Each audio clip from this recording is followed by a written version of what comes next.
Prejšnji petek je minilo 10 let od smrti dr. Jožeta Pučnika. Očeta... Prejšnji petek je minilo 10 let od smrti očeta slovenske države dr. Jožeta Pučnika. In primerno je, da po 22 letih samostojne države uvidimo, v kakšni državi živimo, v luči idealov slovenske pomladi. Kakšne ideale smo imeli pred 22 leti? Kakšni so bili ideali dr. Jožeta Pučnika? Pričakovali smo, da bomo živeli v svobodni, sproščeni državi, ki bo hkrati domovina Slovencev. Pričakovali smo, da bo ta država pravna država, da bo ta država pravična država in da bo ta slovenska družba dobra družba. Da bo temeljila na svobodnem tržnem gospodarstvu. To so bili ideali, ki smo jih dihali pred 22 leti. Po 22 letih lahko vidimo, da so se te ideali razblinili. Da lahko govorimo o razčaranosti in razočaranosti. Odtod tudi protesti. Dobršen del teh protestov je čisto upravičen. Nimamo pravne države, nimamo svobodnega tržnega gospodarstva. Namesto pravosodja imamo krivosodje. Namesto svobodnega tržnega gospodarstva tovarišijski kapitalizem. Tovarišija, zbrana v Forumu 21, nam je ugrabila državo. S pomočjo političnih kreditov, ki so jih odobravale državne banke, so pokradli to državo in prepustili sedanji vladi nehvaležno vlogo bančne sanacije. Odtod tudi srd teh interesnih skupin ob ustanovitvi slabe banke. Nimamo pravne države, pri čemer prepogosto sintagmo pravna država prepoljubno opletamo. Kaj je pravna država? Albert Van Dicey, znameniti angleški pravoznanec, je v 19. stoletju pravno državo opredelil z naslednjimi karakteristikami. Da ne sme biti retroaktivnosti zakonov, se pravi, da zakoni ne smejo veljati za nazaj, da morajo biti zakoni predvidljivi, izvršljivi, razumni in da velja antično načelo izonomije, enakosti pred zakonom. Se pravi, da se vsi državljani ravnamo po enakih pravilih in da je sodna veja oblasti sodi pravično. Na koncu dneva, ne najmanj pomembno, je element pravne države neodvisnost sodstva. Slovenska ustava formalno zagotavlja to zadnji pogoj neodvisnost sodstva. Vendar poudarja zgolj institucionalni vidik oziroma zunanji vidik neodvisnosti sodstva, se pravi, da izhajamo iz ločenosti vej oblasti, zakonodajne, sodne in izvršne. Da je zagotovljena materialna neodvisnost sodstva. Vendar prezrt ostaja pomemben vidik notranje neodvisnosti sodstva, da sodniki morajo ponotranjiti ideale liberalno-demokratske ureditve in univerzalnega humanizma. Tega pogoja pa seveda nismo izpolnili. Zakaj ne? Zaradi tega, ker leta 91 ob osamosvojitvi oziroma 90 ob družbenih spremembah nismo uvedli sodne lustracije. In uvid v vrh slovenskega pravosodja, začenši z predsednikom Ustavnega sodišča, gospodom Petričem, potem predsednikom Vrhovnega sodišča, gospodom Maslešem, potem generalnim državnim tožilcem, gospodom Zvonkom Fišerjem, boste ugotovili skupni imenovalec. Kaj je ta skupni imenovalec? Da so bili vsi člani Zveze komunistov. Sprašujem vas, kako imamo lahko neodvisno sodstvo, če so na vrhovih pravosodne oblasti praktično sami komunisti po 22 letih samostojnosti, po 23 letih obletnici družbenih sprememb. Seveda je to popolna farsa. Nimamo neodvisnega sodstva. Še huje je to, da imamo sodstvo, ki je okuženo s pravnim pozitivizmom, z obsedenostjo zgolj zakonitostjo, z življenjem v zablodi, da pravo in prav nista povezana, da jus ne izhaja iz justu, da je pravičnost metapravna kategorija. Rezultat je takšen, kot je, da so tisti, ki so nas pokradli, v večini primerov na prostosti. Res je sicer, da sta v zadnjem času bili dve pomembni zmagi pravičnosti, tu mislim na obsodbo gospoda Kordeža, ki seveda še ni pravnomočna, in na obsodbo skupine v Luki Koper, gospoda Časarja, gospoda Prijatelja. Morda prvi znanilec sprememb, ako ravno v to močno dvomim. Skratka, pravosodni sistem kot imunski sistem družbe je v celoti v 2 desetletjih zatajil. In to je bil potrebni pogoj za to, da so nam ukradli in pokradli državo, da nam je tovarišija, da nas je oropala. Zadostni pogoj je bil seveda dostopnost političnih kreditov. Kreditov, ki ne samo, da niso bili ustrezno zavarovani, ampak v izhodišču tisti, ki so kredite najemali, pravzaprav niso imeli namena kredite vrniti. Od tod potem izjemna luknja v bančnem sistemu, vendar mi nimamo sistemskega problema z bankami, ampak imamo sistemski problem korupcije v 3 državnih bankah, v Novi Ljubljanski banki, v A-banki in v NKBM. Skratka, tovarišija je poskrbela, da po osamosvojitvi nismo vzpostavili pravne države. Nazadnje, po moji oceni, smo mi imeli vsaj obrise pravne države leta 1941. Se pravi, v času somraka kraljevine Jugoslavije.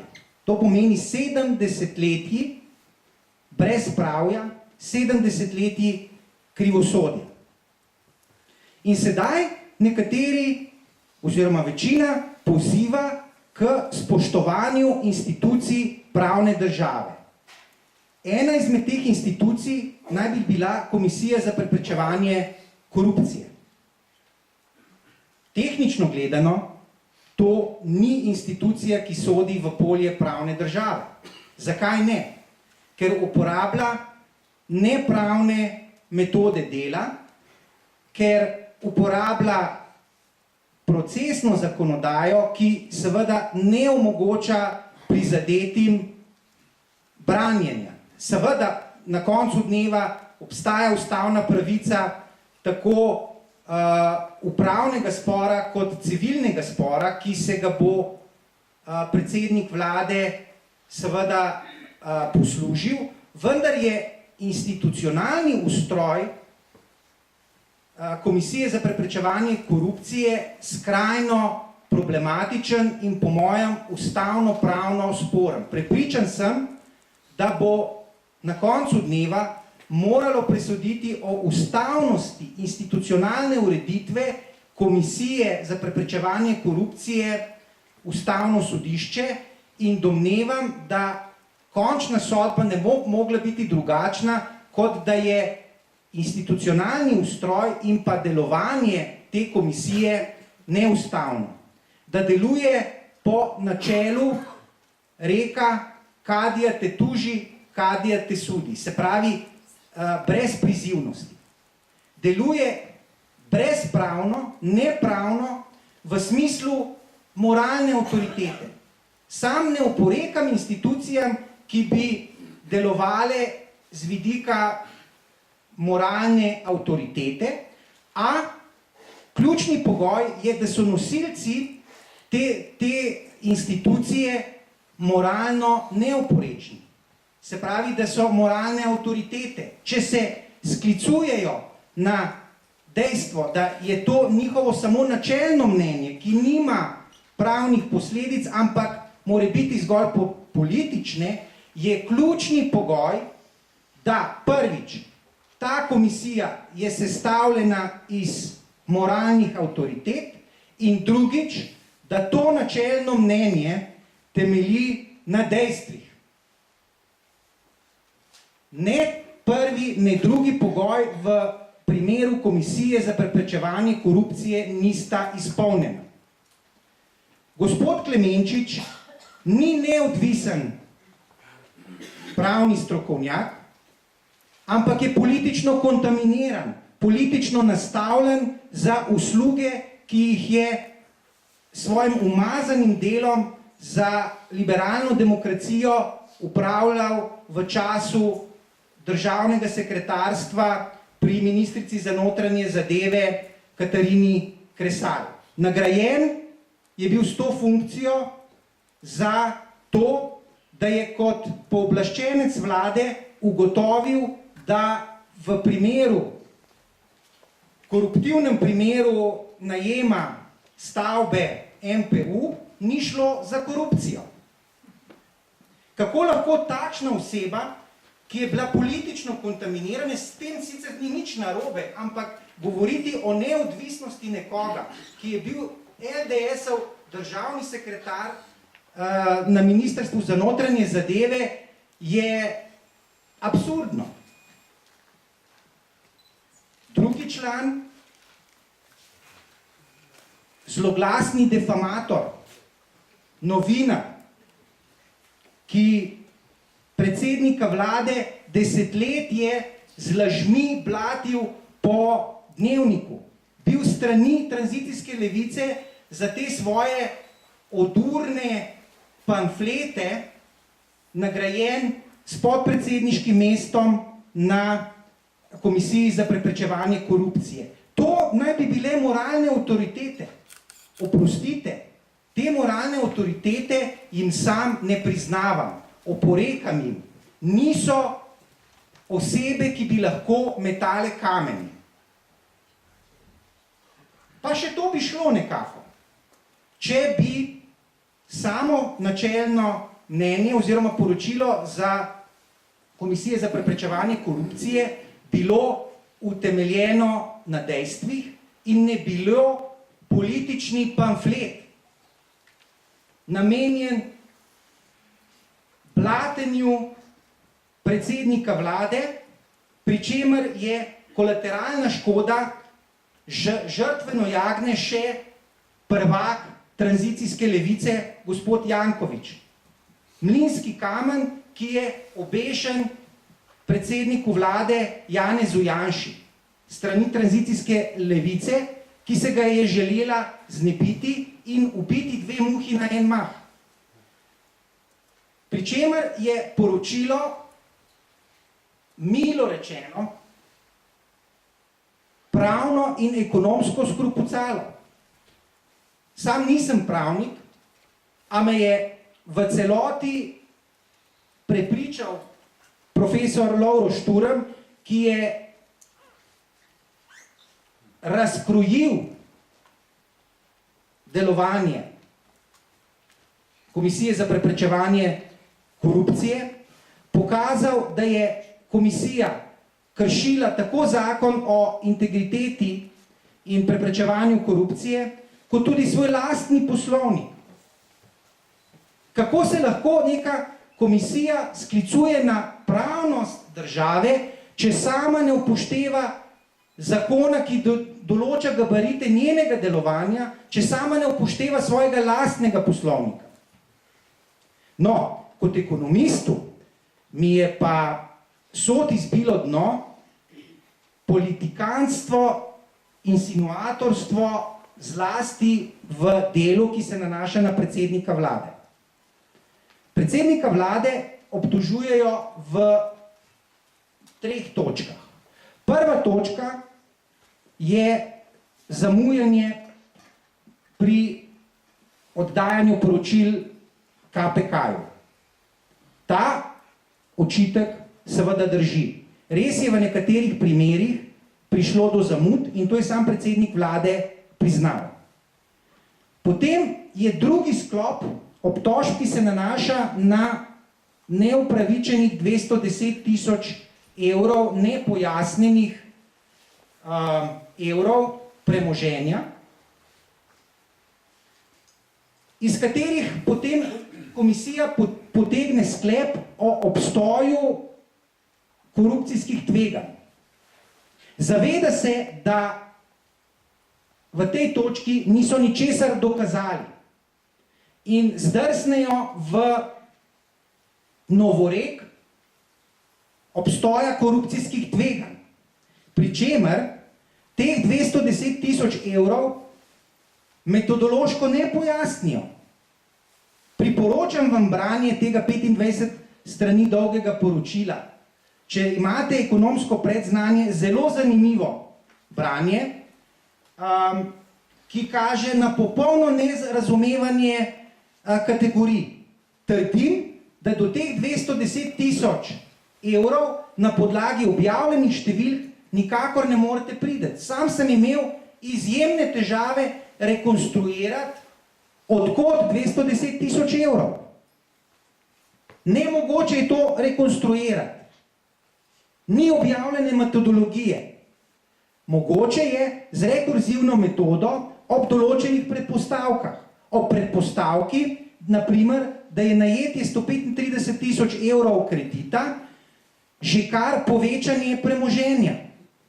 Tisti, ki ste najemali kredit, veste, da če najamete kredit, to ne pomeni povečanje premoženja.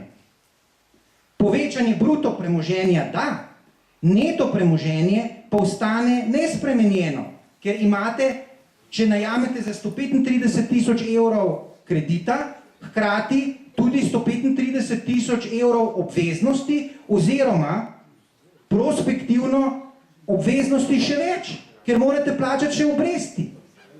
Skratka, Komisiji za preprečevanje korupcije ni jasno očitno razlika med bruto in neto premoženjem, ni jasno razlika, da najetje kredita ni povečanje premoženja in seveda, ko spodbijete ta argument, potem ugotovite, da očitek o 210 000 evrih nepojasnenega premoženja ne drži, da je laž. Še huje morda je tretji očitek. 15 200 kvadratnih metrov veliko zemljišče v Trenti, sredi Triglavskega narodnega parka. Zemljišče, ki inkluzivno vključuje tudi 3 stavbne parcele. In po trditvah komisije naj bi bilo vredno med 0,8 in 1,1 evra za kvadratni meter. Prepričan sem, da tudi na Koroškem, ki ni najbolj propulzivna regija pri nas, ne boste našli dobrega gozdnega zemljišča za 1 evro. Mogoče v kakšni Vukojazbini brez gozdnih cest po tej ceni, ne pa sredi Triglavskega narodnega parka z 3 parcelami, ki so zazidljive. In če bi Komisija za preprečevanje korupcije opravila svoje delo korektno, bi opravila analizo primerljivih transakcij in ugotovila naslednje, da so podcenili vrednost zemljišča vsaj za 8-krat. Če pa upoštevate še specifike mikrolokacije, da je to zemljišče meji na že obstoječi kemp, da je 250 metrov zemljišča meji na reko Sočo, ugotovite, da je faktor napake ne 8 do 10-kratnik, ampak verjetno med 15 in 20-kratno napako. Kar pomeni, da predsednik ne samo, da ni mogel odtujiti 100.000 evrov, ampak da je nemara to parcelo leta 2005 celo razmeroma slabo prodal. Kar pomeni, da ta korupcijska tveganja kar naenkrat izpuhtijo. Skratka, trdim, da poročilo KPK-ja ne vsebuje pičice dejstev, da je pa polno moraliziranja vrednostnih sodb, ki si jih organ Republike Slovenije nikakor ne bi smel privoščiti. Skratka, ocenjujem, da gre za tipičen kompromat, ki smo ga v 2 desetletjih samostojnosti vajeni. Začenši z Depalo vasjo, potem z afero Patria in vprašajte se, na primer, zakaj je tožilka Hrastarjeva, ki je v začetku vodila proces Patrije in obtožila predsednika vlade za prejemanje podkupnine, ga namesto obtožnice vložila obtožni predlog, se pravi, degradirala kaznivo dejanje prejemanja podkupnin v obljubo prejemanja podkupnin na neznanem kraju, na neznan način, ob neznanem času, in je njen naslednik, gospod Ferlinc, pred novim letom to prekvalificiral na neznan komunikacijski način. Zakaj? Zaradi tega, ker obtožni predlog ni podvržen presoji izvenrazpravnega senata in je bilo akterjem v ozadju popolnoma jasno, da vkolikor bi šli v obtožnico za korupcijo, bi obtožnica padla pred začetkom sojenja. Z obtožnim predlogom, ki praktično tožilstvu omogoča, da brez presoje na sodišču nadaljujejo s kazenskim oziroma s sojenjem, smo imeli 38 razprav, glavnih obravnav, 38. In procesu ni videti konca. Vzorec primera Patrija je enak kot Klemenčičevega poročila KPK. To je načelo, da se obdolženi nima pravice braniti. Popolnoma enak vzorec.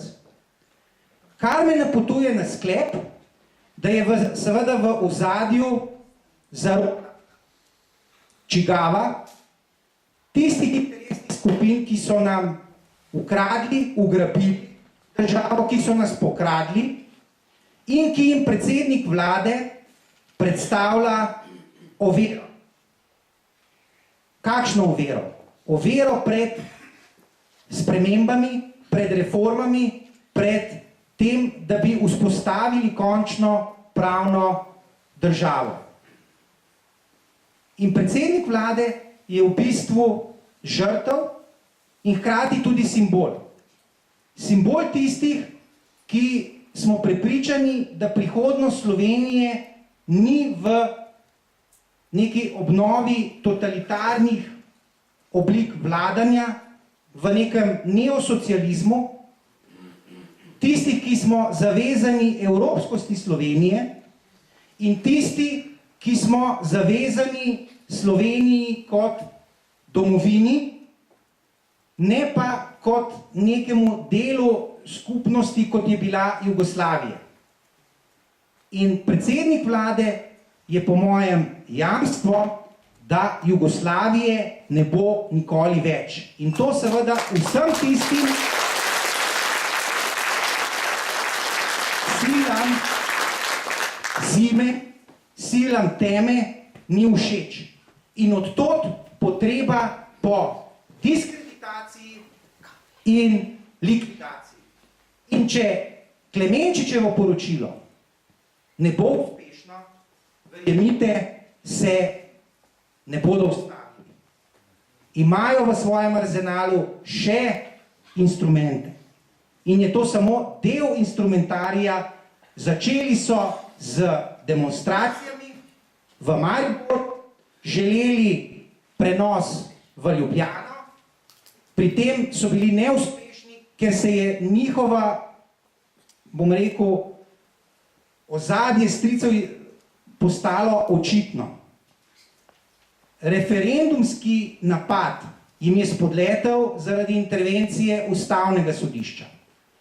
Če Klemenčičevo poročilo ne doseže tarče, imajo naslednji teden splošno stavko javnega sektorja. Ni pomembno, ali predsednik vlade ostane ali ne z njegovega osebnega vidika. Sam sem prepričan, da je zanj to dobra rešitev. Prepričan sem, da bi bil odstop za njegovo družino po tem, kar doživlja v zadnjih letih, blagoslov. Vendar je to tragedija za nas, Slovence. Hvala.